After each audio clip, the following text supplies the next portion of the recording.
Now that we have enabled Live Translate, and as you can see, everything that I say is still coming up at the bottom of the screen. You also have the option to change the language that what you say is being translated into.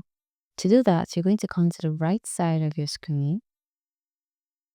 You're going to click on this button, and then you're going to see language settings, and then you're going to click on that as well. When you do, this is going to pop up at the right side of your screen, spoken language in this meeting. And then here you have English US, which is the language that it is currently translating what I am saying into.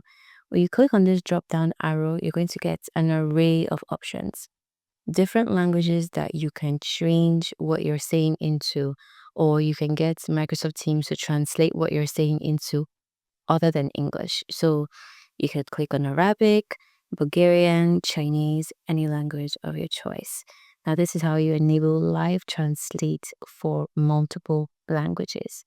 And when you finally pick the language that you like, you simply click on it, and then it will change what your words are being translated into. And then you can simply click on this and close this tab. And if you're tired of Live Translate, you can come here as well, beside the icon we previously clicked on, and just click on this X, and it will automatically close.